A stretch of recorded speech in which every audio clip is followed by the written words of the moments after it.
Sudah kami periksa jumlah 8 orang, baik dari pihak keluarga, pihak korban yang pada saat kejadian pertama itu menolong korban untuk supaya tidak diculik. Jadi mereka ini datang, kemudian berusaha mengambil korban.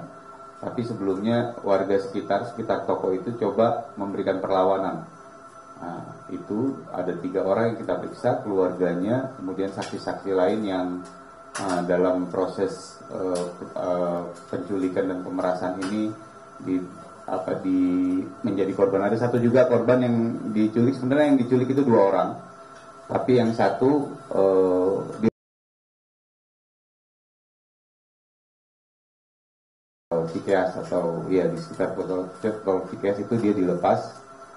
Tapi korban ini sudah kondisinya agak nafasnya sudah susah. Nah, karena ketakutannya kira korban yang satu dilepas. Nah, itu juga kita periksa sebagai saksi.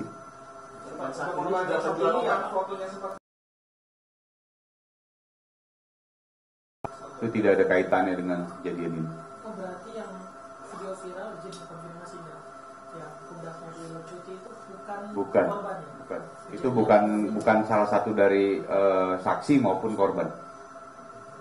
Boleh minta foto-foto tersangkanya nggak? Bisa.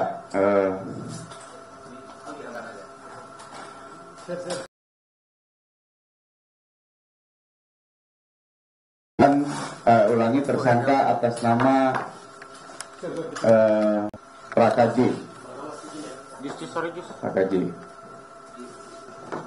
Ini proses pemeriksaannya. Ini pemeriksaan Praka RM.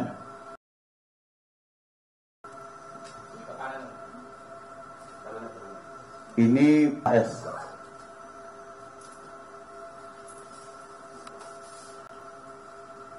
Ini Praka RM.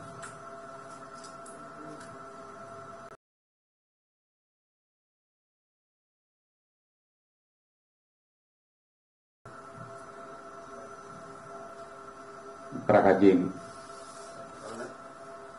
Baik, saya rasa teman-teman media untuk sementara ini keterangan awal yang kami sampaikan cukup. Karena ini proses masih terus berlangsung dan nanti ada update nanti akan kami sampaikan dan tolong